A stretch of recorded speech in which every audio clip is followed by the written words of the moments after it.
Voici le rapport mondial d'avril 2024 de l'Église de Jésus-Christ des Saints des Derniers Jours. À suivre, éclairer le monde et éclairer Times Square. Les distributeurs automatiques de l'Église récoltent plus de dons que jamais auparavant. Après 4 ans de rénovation, le temple de Saint-Georges en Utah ouvre ses portes. Mais d'abord, de la culture des terres au repas scolaire. L'Église et le Programme alimentaire mondial enseignent l'autonomie au Libéria et permettent une récolte abondante.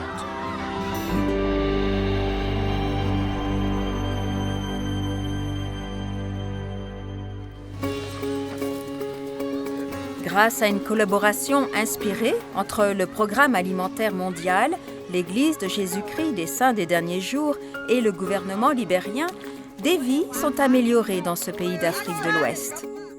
Dans les communautés rurales situées en dehors de la capitale, 750 agriculteurs et leurs familles sont sur la voie de l'autonomie, grâce à leurs efforts acharnés pour connaître la prospérité. Grâce à cette collaboration, l'histoire commence et se termine notamment avec du riz, sa plantation, sa récolte, sa transformation, sa vente et surtout sa cuisson pour être mangé. Il y a un an, ils n'étaient pas organisés en coopérative. Aujourd'hui, ils augmentent leur production et leur productivité pour construire un centre agro-industriel moderne et équipé de toutes les machines nécessaires. Chez moi, la faim a disparu. Tout le monde travaille ensemble. Quand nous avons de la nourriture, nous sommes heureux. Les communautés agricoles coopératives se rassemblent pour créer des revenus, afin de développer un mode de vie durable et ne plus avoir besoin du travail et du financement de l'Église, ni du Programme alimentaire mondial.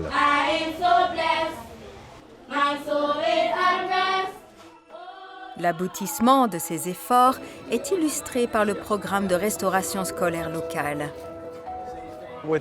Sans nourriture, ces enfants ne viennent pas à l'école. Ils ne peuvent pas apprendre. Nous avons commencé avec une ferme, en observant comment certaines plantes sont cultivées.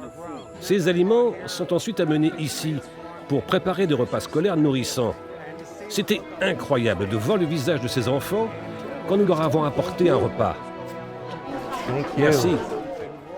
Les inscriptions à l'école ont doublé depuis la mise en place du programme. Cela permet à ces enfants d'apprendre et d'atteindre leur plein potentiel. Tous ces aliments ici, combinés avec du riz, constituent un repas sain pour ces enfants. Nous croyons en la doctrine du Sauveur. Il a dit « Laissez venir à moi les petits-enfants ». Et c'est ce que nous faisons ici, au Libéria. Les enfants reçoivent de la nourriture et les familles en produisent pour elles-mêmes et pour leur collectivité. Ils ne recherchent pas l'aumône, ils veulent un coup de main. Ce que nous essayons d'accomplir ici me réchauffe le cœur. Je suis transformé.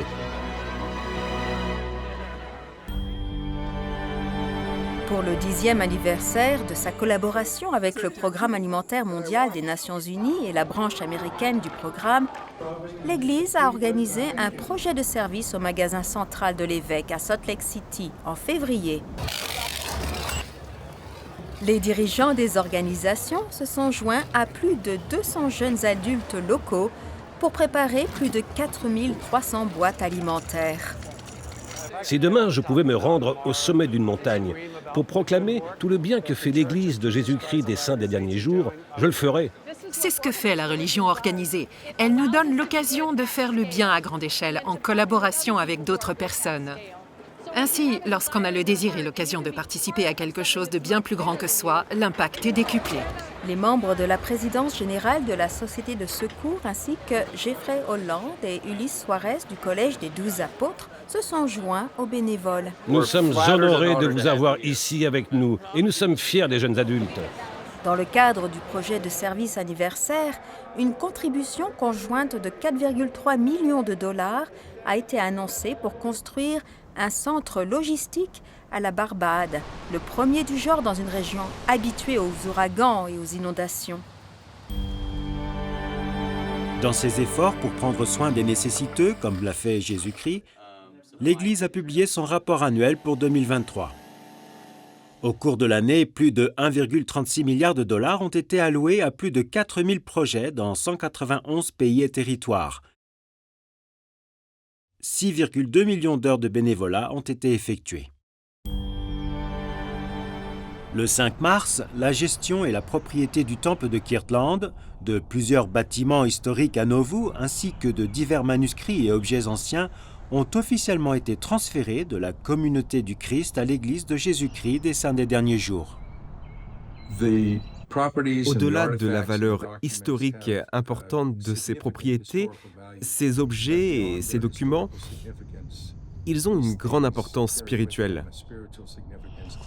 Le temple de Kirtland restera ouvert au public pour des visites guidées en tant que bâtiment historique. De même, à Nauvoo, la Smith Family Homestead, la Mansion House et le magasin de briques rouges proposent des visites guidées publiques gratuites tout au long de l'année.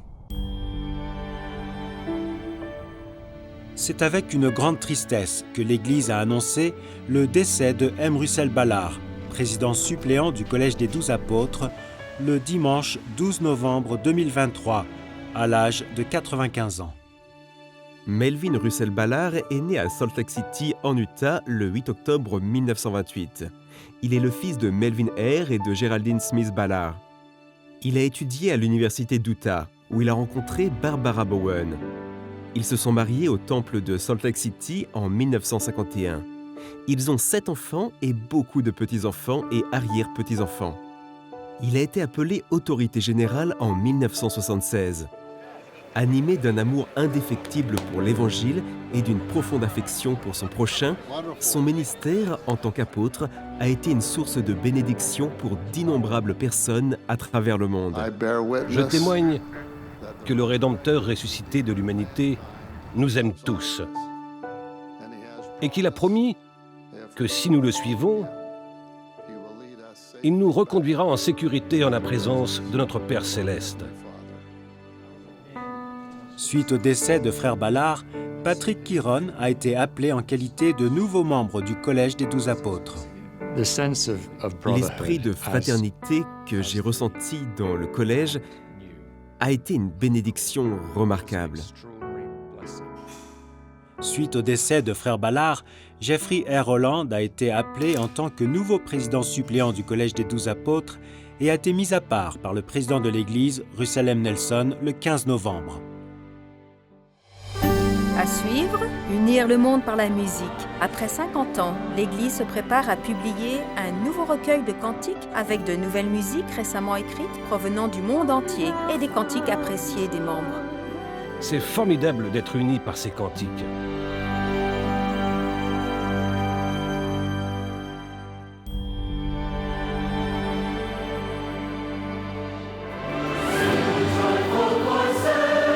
La visite de 9 jours du Tabernacle Choir à Temple Square, aux Philippines, ponctuée de 4 concerts, a été un grand succès. Notre objectif principal est de transmettre un message d'espérance en Jésus-Christ.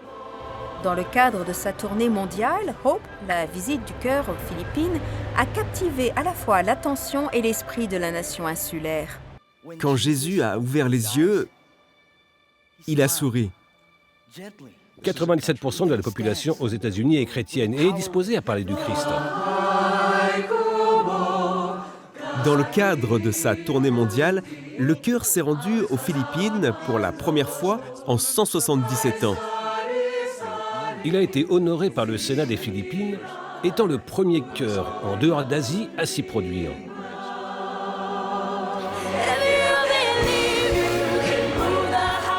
Le chœur a fait appel au talent des chanteuses philippines, Isabel Cuevas et Lea Salonga,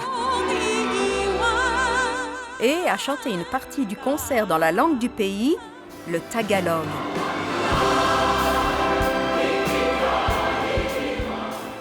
Nous aimons la musique.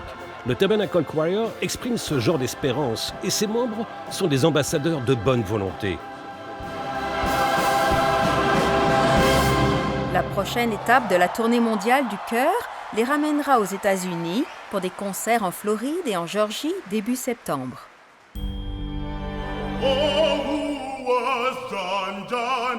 He En octobre, pour sa diffusion hebdomadaire La Parole sur les ondes, le Tabernacle Choir a été rejoint par les chœurs des universités Spelman et Morehouse d'Atlanta en Géorgie.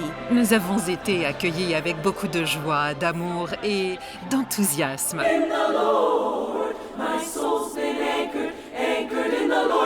L'idée de réunir les chœurs a été élaborée pendant des années avec le doyen de la chapelle internationale de l'université Martin Luther King. Nous représentons cette communauté bien-aimée que mon professeur, Martin Luther King, avait imaginée, où les gens vivraient ensemble, non pas dans la dissonance, mais dans l'harmonie.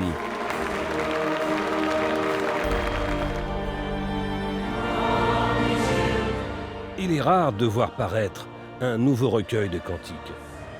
En 2018, l'Église a entrepris la création d'un nouveau recueil de cantiques. Je pense que cette nouvelle collection sera inspirante et touchante. Elle servira tous les enfants de Dieu dans le monde entier. En 2024, quelques cantiques envisagés pour le nouveau recueil deviendront disponibles en version numérique dans l'application Musique Sacrée, l'application médiathèque de l'Évangile et dans la musicothèque en ligne. Ils seront d'abord publiés en anglais, en espagnol, en portugais et en français. Quand tout le monde chante ensemble de tout cœur, il y a une force qui émane de cela. Adorer Dieu en chantant est une tradition partagée à travers le monde, peu importe le pays ou la culture. Le nouveau recueil de cantiques sera le même dans toutes les langues. Cela permettra à la grande diversité des cultures et des traditions représentées au sein de l'Église de se manifester par le chant. N'est-ce pas formidable d'avoir un seul recueil de cantiques représentant les langues du monde entier? Il comportera de nombreux nouveaux cantiques ainsi que des cantiques que les membres de l'Église connaissent mais qui ne sont pas disponibles dans toutes les versions du recueil actuel. Come thou fount of every blessing, tune my heart to sing thy grace. Je suis très heureux que le cantique « Come, thou fount of every blessing » soit intégré au nouveau recueil. Songs of loudest praise. Les cantiques ont été sélectionnés en fonction de leur capacité à améliorer le culte. Nous mettons de la musique sacrée à la disposition des membres de l'Église pour les aider à se rapprocher de Dieu en adorant leur Père céleste et son Fils, Jésus-Christ. Le premier lot de cantiques, publié numériquement, sera disponible le 30 mai en anglais, en espagnol, en portugais et en français. De nouveaux lots seront publiés plus tard dans l'année jusqu'à ce que le recueil complet soit achevé. Cette publication progressive débutera pour d'autres langues au cours des prochaines années.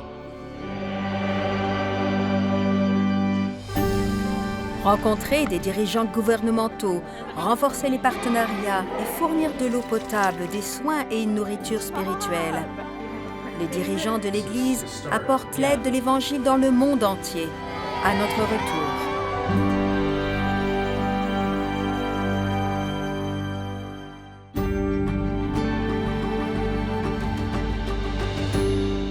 Mes chères sœurs, je suis reconnaissant de pouvoir m'adresser à vous aujourd'hui.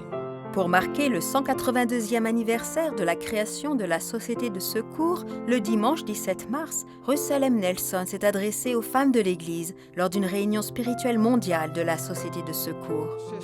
Sœurs, ne sous-estimez jamais le pouvoir extraordinaire que vous avez d'influencer autrui pour le bien.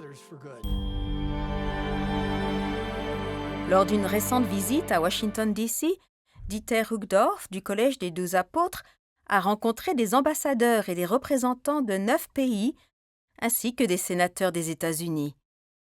Lors de ces réunions, frère Uchtdorf a tissé des liens avec eux en répondant à leurs questions et en les enseignant sur les efforts de l'Église en matière d'aide humanitaire et d'enrichissement spirituel centré sur Jésus-Christ. En novembre, frères et sœurs Bednar se sont rendus au Mexique où l'Église a annoncé un don d'1 million de dollars après l'ouragan ayant frappé Acapulco. Cette région a été touchée par l'ouragan Otis à la fin du mois d'octobre. Nous devons rester vigilants dans nos prières et offrir tout le soutien que nous pouvons. Pendant son séjour, Frère Bednar a discuté de l'importance de la liberté religieuse avec des dirigeants gouvernementaux et interconfessionnels à Pachuca. Il a également accompagné des dirigeants gouvernementaux lors d'une visite guidée du centre de formation des missionnaires. Il est rare que deux apôtres voyagent ensemble sur le même continent. Mais à la mi-février, Frère Bednar a été rejoint par le tout nouvel apôtre de l'Église, Patrick Kiron, pour une visite dans 4 pays africains. À Monrovia, la capitale du Libéria, les apôtres ont rencontré le nouveau président du pays, Joseph Boakai. Frère Bednar et Frère Kiron se sont aussi rendus dans la capitale nigériane pour rencontrer l'assistant imam en chef de la mosquée nationale. Les apôtres ont également visité 2 lieux de réunion. Enchanté. Où des programmes éducatifs sont mis en œuvre pour enseigner des compétences essentielles aux jeunes de l'Église. Tous ces jeunes et jeunes adultes apprennent des compétences allant de la maçonnerie à l'informatique, en passant par l'animation, et suivent aussi les cours de l'Institut dans un même bâtiment, tous au même endroit. Nous avons recueilli des questions de jeunes adultes de l'Église. À l'université Brigham Young, en novembre, Quentin L. Cook, Clark Gilbert des 70 et leurs épouses ont parlé aux jeunes adultes de l'Église de la manière d'affronter les épreuves de la vie et de la foi. Chaque génération est confrontée à des situations qui peuvent mettre sa foi à l'épreuve. Je vous promets que si vous lisez les Écritures, priez et êtes pratiquant dans votre observance religieuse, vous trouverez progressivement des réponses à vos questions. Au cours du même mois, Frère Cook a présidé à une réception à New York, au cours de laquelle l'Église a collaboré avec une 60aine d'organisations religieuses à la réalisation de plus de 60 projets pour soutenir 42 000 enfants et familles de l'agglomération de New York. Nous avons ici des personnes qui travaillent jour et nuit à servir les enfants de notre Père Céleste, à améliorer leur vie et à faire en sorte que le monde soit plus lumineux. C'est fabuleux d'être ici en cette année anniversaire et de voir l'Église ainsi honorée. Lors d'une journée historique pour l'Église, Dale Renlund a rencontré le Premier ministre cambodgien Hun Manet pour marquer le 30e anniversaire de la reconnaissance de l'Église de Jésus-Christ des Saints des Derniers Jours par le gouvernement cambodgien. Lors de leur rencontre au Palais de la Paix, Frère Renlund a annoncé un don de près de 2,2 millions de dollars pour construire un centre cardiaque dans une région rurale du pays.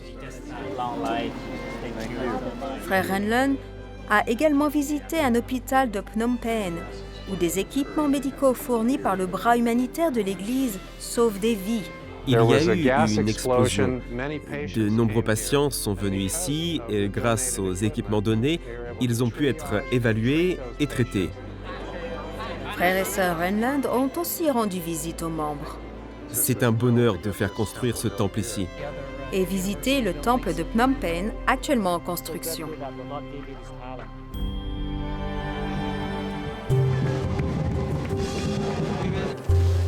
Frères et sœurs Anderson se sont rendus aux Philippines en février pour une semaine chargée d'événements. 2, 3. Le couple s'est rendu dans un village où l'Église a réparé 3 réservoirs d'eau servant à 1200 familles. Avec cette eau, nos frères et sœurs peuvent boire de l'eau vive de notre Sauveur Jésus-Christ. À San Juan, ils ont rencontré les bénéficiaires de fauteuils roulants et de prothèses fournies par l'Église. Nous aimons ces personnes et nous vous remercions d'être ici aujourd'hui. Ils ont visité un refuge pour sans-abri à Manille où des kits scolaires et des trousses d'hygiène de l'Église ont été distribués. Bien que vous traversiez une période de transition maintenant, n'oubliez jamais que vous êtes enfant de Dieu. Quel est le nom de votre école? L'école primaire du Saint-Esprit. Frères et sœurs Anderson ont enseigné aux écoliers l'importance de la famille pour les enfants de toutes les confessions. C'est notre petite fille.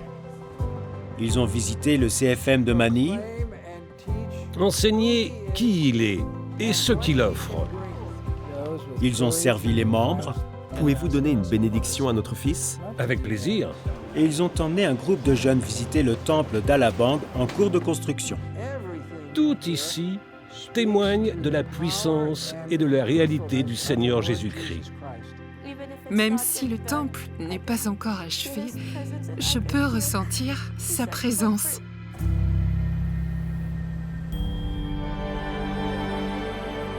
En février, frères et sœurs Rasband ont rendu visite au sein des derniers jours de l'île de Maui, où il y a eu de gigantesques incendies l'année passée. Beaucoup de quartiers à Lahaina sont encore fermés.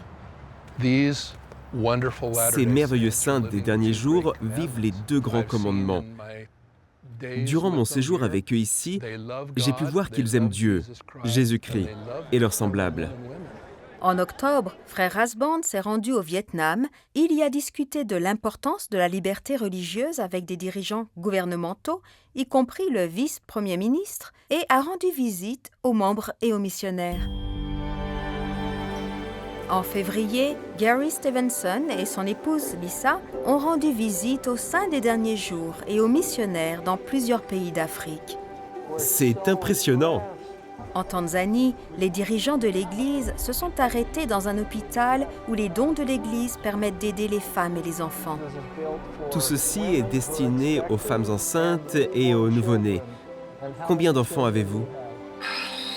Pendant son séjour au Kenya, frère Stevenson a visité le site du temple de Nairobi qui sera bientôt achevé. Les membres observent les progrès de la construction et anticipent avec une grande joie l'achèvement et la consécration du temple. Des efforts sont également déployés pour renforcer les saints des derniers jours en Afrique centrale et de l'Est. Dans le cadre de leur ministère en Europe en février et mars, D. Todd Christopherson a rencontré la ministre de la Culture et des Médias de Croatie. Nous avons parlé des objectifs et des intérêts du gouvernement. Et nous avons ressenti que nous pouvions collaborer de nombreuses manières, en particulier pour aider les personnes en détresse. Frère Christopherson a également rencontré des dirigeants locaux à Budapest où il a pu expliquer l'importance du culte au temple et partager l'enthousiasme des membres pour le premier temple construit en Hongrie. Cela a été une expérience vraiment touchante d'être auprès du peuple des Philippines. La perle de l'Orient, les Philippines, sont composées de milliers d'îles et ses habitants sont parmi les plus accueillants. Enchantée, merci. Je ressens cet amour naturel pour leur gentillesse et leur ouverture d'esprit. Il s'agit de l'expérience de deux dirigeantes de l'Église de Jésus-Christ des Saints des Derniers Jours, Camille Johnson et Susan Porter, présidente générale de la Société de secours et de la primaire. Nous avons besoin de sœurs comme vous, qui sont prêtes à retrousser leurs manches et à agir. Lors d'une visite de 10 jours sur 3 îles du pays, où elles ont rencontré des dirigeants civiques et participé à des actions humanitaires. Ils sont un magnifique exemple d'optimisme. Un optimisme que nous trouvons en Jésus-Christ. À Manille et Roxa, les dirigeants ont participé à des évaluations nutritionnelles. L'Église a récemment annoncé une initiative mondiale pour améliorer la santé des mères et de leurs enfants. Ce projet est mené par la présidence générale de la Société de secours. Dans la province insulaire de Capiz, Sœur Porter a pris part à un projet avec des enfants de la primaire en faveur d'une école pour des jeunes qui ne peuvent ni voir ni entendre. Pendant la semaine, ils viennent vivre dans cet endroit spécial où ils peuvent suivre leurs études, mais ils ont besoin de leur propre nourriture, vêtements et fournitures. Chacun de nos enfants de la primaire a pu donner 3 sacs à chacun de ses enfants. L'Église soutient également les efforts des organisations locales à but non lucratif comme Rise and Rebuild, qui entre autres donnent des repas sains aux écoliers. Elle a fait part de certaines de ses actions lors d'une réunion avec le vice-président du pays. Leur visite a été ponctuée de plusieurs réunions spirituelles pour les 850 000 saints des derniers jours vivant aux Philippines. Les Philippines sont une terre de foi en Jésus-Christ. Nous avons ressenti l'hospitalité osier dont tout le monde nous avait parlé. Sœur Johnson s'est également rendue dans l'Indiana où elle a participé au festival annuel Indie Festival of Faith, a rencontré le lieutenant-gouverneur et a participé à un forum interconfessionnel sur la liberté religieuse. C'était la meilleure partie de la réunion, car c'est une femme qui représente et dirige d'autres femmes, dont la mission est d'aider les personnes dans le besoin.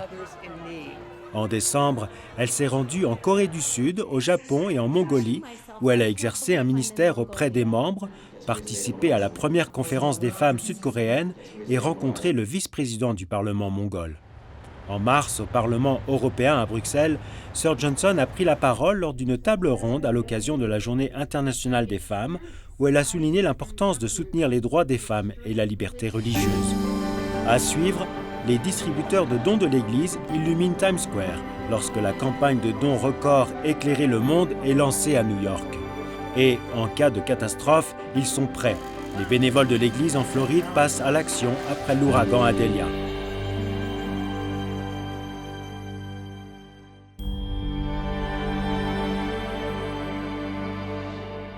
Trois, 2, 1. Il s'agit du lieu emblématique unique en son genre pour le décompte d'une nouvelle année, Times Square. Celui-là? D'accord. C'est aussi le lieu du lancement mondial des distributeurs de dons, Éclairer le monde pour 2023. Ainsi, pendant une demi-heure, le lundi 27 novembre, en prévision du mardi généreux, les lumières de Times Square ont brillé comme jamais auparavant. Je n'aurais jamais imaginé pouvoir assister à cela de mon vivant. Voir l'histoire de la nativité à Times Square, mais aussi la beauté qui se déploie en ce début de saison. Je n'aurais jamais imaginé ça. New York est l'un des 61 endroits du monde où ont été installés les distributeurs de dons lors de la saison de Noël. 43 aux États-Unis et 18 à l'international. C'est plus du double de l'année passée. Lors du lancement, des représentants des 9 partenaires caritatifs nationaux et mondiaux étaient présents. Il est plus que jamais nécessaire d'éclairer le monde. Il est remarquable de voir comment l'Église collabore avec ses fondations. 100% de ce qui est reçu, en termes de contribution, est versé à ces organisations caritatives. L'Église prend en charge tous les coûts et l'infrastructure. Noël, c'est l'altruisme. C'est le partage. Un record de dons cette saison porte le total à plus de 32 millions de dollars depuis 2017. L'un des miracles de BYU Pathway est l'accès à des études basées sur la spiritualité à un prix raisonnable, peu importe où nous vivons.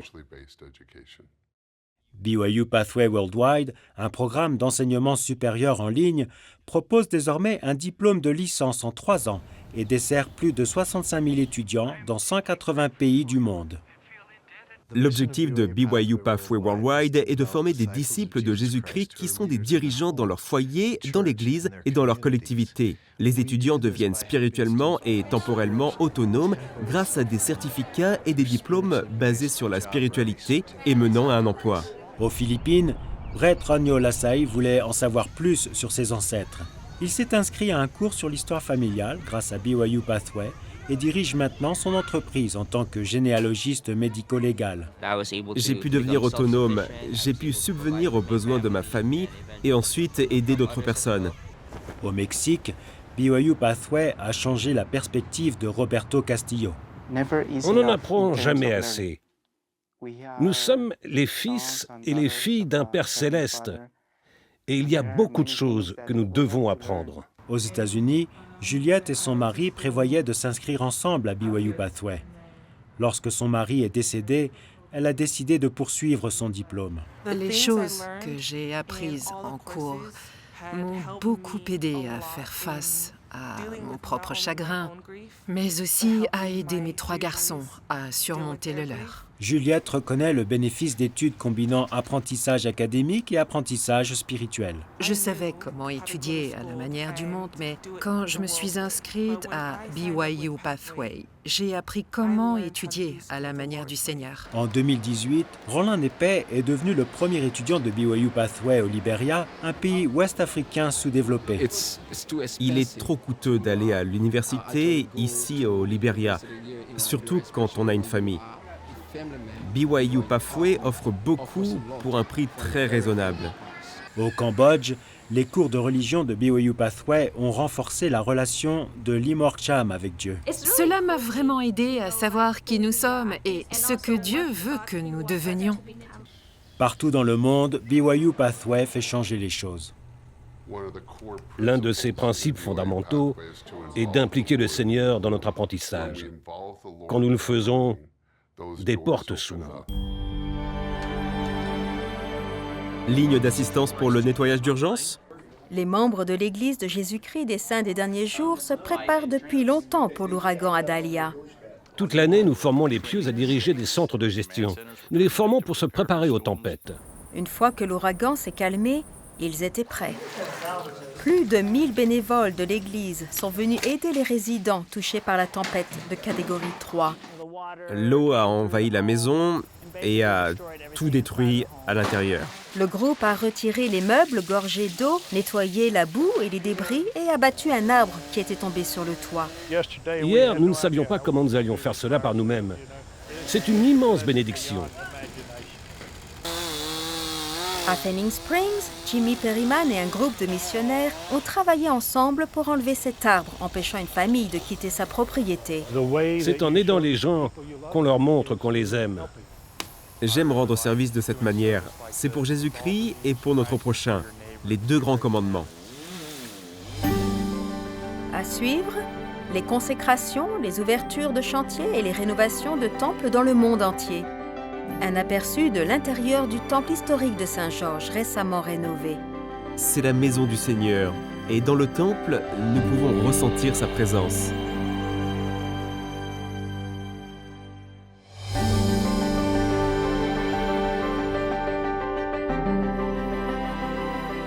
Alors que l'œuvre du temple se poursuit dans le monde entier, plusieurs temples ont été récemment consacrés.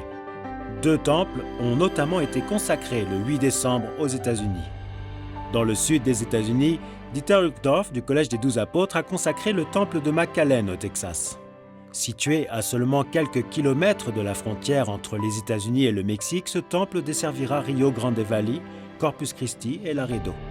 À l'ouest des États-Unis, Ulysse Soares a consacré le temple de Feather River en Californie. L'un des 12 temples de l'État, le temple de Feather River a été consacré 5 ans et 1 jour après son annonce par Russell M. Nelson. Le 22 octobre, plusieurs milliers de saints des derniers jours ont assisté à la consécration du temple de Bangkok en Thaïlande, présidé par Ronald Rasban. Il s'agit du premier temple de la péninsule d'Asie du Sud-Est. Le district du temple s'étend du Cambodge au Pakistan et du Népal à l'Indonésie. De l'autre côté de la mer de Chine méridionale, le temple d'Okinawa au Japon a été consacré le 12 novembre par Gary Stevenson. Le temple d'Okinawa est désormais le 4e temple en service au Japon et dessert plus de 5000 membres de l'Église.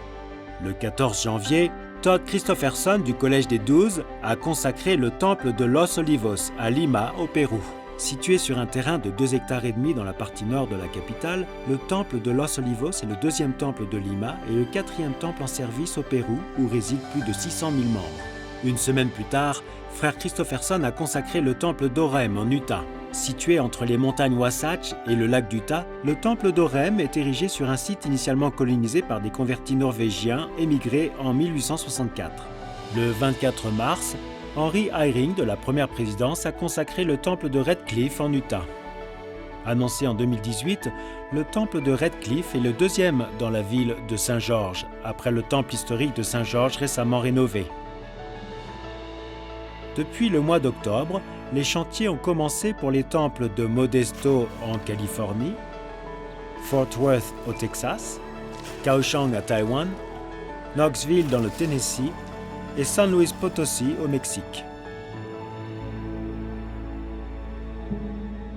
Vous vous frayez un chemin à travers les canyons escarpés. Puis vous entrez dans cette vallée et le temple est la première chose que vous voyez. Le temple de Saint-Georges de l'Église de Jésus-Christ des Saints des Derniers Jours se dresse comme une vision d'albâtre étincelante sur un fond de grès rouge dans la ville qui porte son nom. Maintenant, après 3 années de rénovation intensive, il a été reconsacré par un enfant du pays. C'est particulier pour moi. car c'est le temple avec lequel j'ai grandi. J'y ai été baptisé. C'est là où j'ai reçu ma dotation. Ma femme et moi avons été scellés ici. Ce temple a été le premier construit dans l'ouest des États-Unis et le troisième construit par l'Église rétablie, après les temples de Kirtland en Ohio et de Nauvoo dans l'Illinois. Il s'agit du plus ancien temple en service. Les efforts et les sacrifices des pionniers sont respectueusement honorés par les artisans du XXIe siècle, chargés d'une rénovation complète du temple.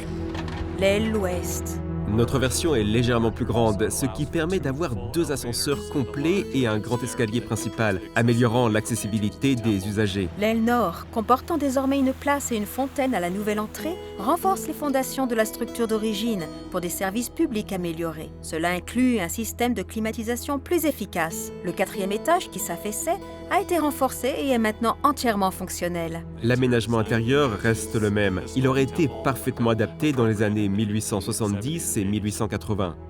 Dans le baptistère, cette cuve en fonte vieille de près de 150 ans a été restaurée. Ici, les ancêtres des saints des derniers jours qui n'en ont pas eu l'occasion dans cette vie peuvent être baptisés par procuration. Ils choisissent d'accepter ou non cette offrande. Dans les salles d'enseignement, les fidèles sont instruits sur le but de la vie et le plan de bonheur de Dieu. Dans les salles hautes, des mariages sont célébrés entre un homme et une femme, scellant leur relation non seulement pour cette vie, mais pour l'éternité. La salle céleste symbolise les cieux. C'est la maison du Seigneur, et dans le temple, nous pouvons ressentir sa présence. Après 2 mois de visite guidée, le temple de Saint-Georges a été reconsacré par Jeffrey R. Holland le 10 décembre. Nous y allons pour être comme lui, pour ressentir qui il était et ce qu'il voudrait que nous soyons. Cela fait près de 4 ans que les flèches emblématiques du temple de Salt Lake City ont été retirées pour la première fois dans le cadre du projet de rénovation du temple. C'est formidable de voir le travail et la collaboration de nombreux professionnels brillants et expérimentés se concrétiser. Aujourd'hui rénovée et renforcée avec de l'acier, la dernière flèche a été replacée au sommet du temple en présence de plus de 800 membres de l'équipe de construction venus célébrer. Le renforcement de chacune des flèches n'est qu'un des nombreux efforts substantiels qui ont permis de fortifier les tours du temple. La fin des travaux de rénovation du temple de Salt Lake City et de Temple Square est prévue pour 2026. Un autre retour, des experts de la technologie du monde entier écoutent un apôtre. La culture latine est à l'honneur au centre de conférences et une meilleure gestion de l'eau est adoptée dans les bâtiments de l'église d'Utah. À suivre.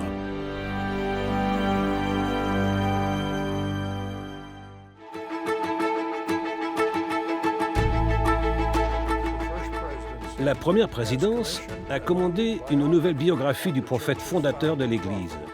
Annoncée lors de la conférence Joseph Smith Papers en septembre, la nouvelle biographie s'intitulera « Joseph le prophète ». Le projet prendra plusieurs années et impliquera des chercheurs du département d'histoire de l'Église qui ont travaillé sur les volumes de Joseph Smith Papers. Dans le cadre du Silicon Slopes Tech Summit à Salt Lake City, David Bednar a discuté avec Ryan Smith, propriétaire du club sportif Utah Jazz, lors d'une session de questions-réponses de 45 minutes, devant des centaines d'experts de la technologie du monde entier. L'instruction est une clé qui ouvre la porte au progrès. Près de 15 000 personnes se sont rassemblées pour Luz de las Naciones, Lumière des Nations, une célébration de la culture latino-américaine organisée par l'Église. La célébration s'est tenue au centre de conférence de Salt Lake City en novembre, où 1000 artistes bénévoles en costumes traditionnels ont donné vie à la musique et aux traditions bien-aimées de l'Amérique latine. Afin de réduire la consommation d'eau, plusieurs lieux de réunion en Utah ont bénéficié de rénovations paysagères. En réduisant les pelouses, améliorant l'irrigation et ajoutant des plantes résistantes à la sécheresse, ce programme pilote pour les bâtiments existants s'inscrit dans la lignée des nouvelles constructions de l'Église. Le 3 novembre, la sénatrice du Tennessee, Marsha Blackburn, et des dirigeants de la collectivité de Nashville ont rencontré Camille Johnson, Tracy Browning et Andrea Spenhouse, des présidents généraux de la Société de secours, de la primaire et des jeunes filles. Les femmes ont discuté de la liberté religieuse et de l'importance de renforcer et de préserver la famille. C'est merveilleux d'être unis dans cette démarche. À la mi-septembre, plusieurs dirigeantes générales des organisations des femmes et de la jeunesse de l'Église se sont rendues à San Diego, en Californie, pour participer à une réunion avec des dirigeantes de groupes caritatifs de la collectivité locale. Les dirigeantes se sont rassemblées sur le site du bataillon mormon pour en apprendre davantage sur leurs organisations respectives et sur la façon dont l'Église peut les soutenir.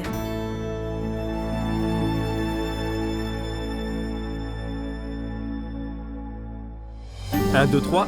À notre retour, faire place à un nouveau temple. Un ancien bâtiment de l'Église redonne vie aux églises voisines à Anchorage, en Alaska. Ce que nous recevons aujourd'hui aidera notre Église et les 122 autres de la dénomination baptiste du Sud en Alaska.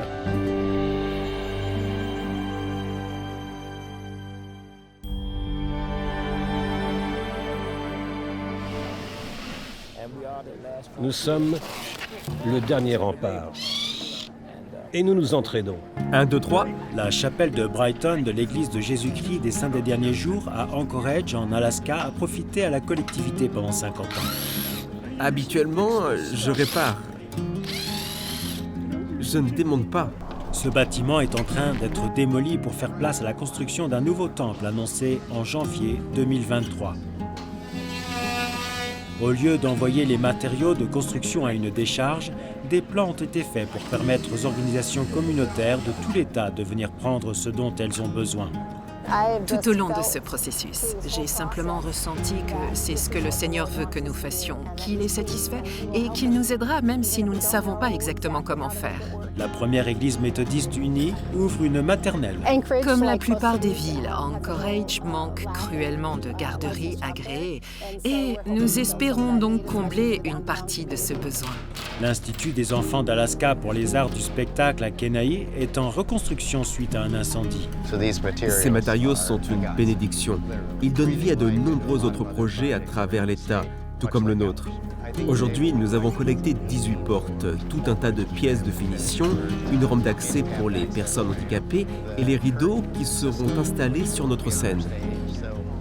Cela nous fera économiser des dizaines de milliers de dollars et sera mis à contribution pour enrichir la vie des jeunes et leur donner un but pour les années à venir. La New Hope Baptist Church a collecté des matériaux pour toute son organisation. Nous sommes ici pour aider notre Église, mais aussi notre organisation, le réseau de ressources baptistes de l'Alaska. Ce que nous recevons aujourd'hui aidera notre Église et les 122 autres de la dénomination baptiste du Sud en Alaska. Le centre communautaire musulman d'Anchorage avait besoin d'un pupitre pour leur école du dimanche. L'idée de partager des biens matériels, comme nous le faisons aujourd'hui, pourrait vraiment favoriser la confiance entre les communautés. Cela montre que nous pouvons nous entraider et nous espérons pouvoir un jour vous aider en retour. La ville de Nenana, à plus de 480 km au nord d'Anchorage, a récupéré les paniers de basketball pour les installer dans une nouvelle salle de loisirs. Cela permettra aux enfants de faire quelque chose d'amusant pendant nos longs et sombres hivers. Et pour les membres qui fréquentent ce lieu de réunion, l'avenir est brillant. Lorsque le bâtiment a pris feu en 2007, je me souviens être entrée dans la chapelle et avoir vu le plafond sur les bancs et de la neige partout. C'était tragique et j'avais peur que cela me procure le même sentiment de venir et voir tout démantelé. Mais au lieu de cela, il y a juste cette énergie et cet enthousiasme à propos de l'avenir de l'Église ici en Alaska. Elle se développe et la collectivité se développe aussi autour de cela.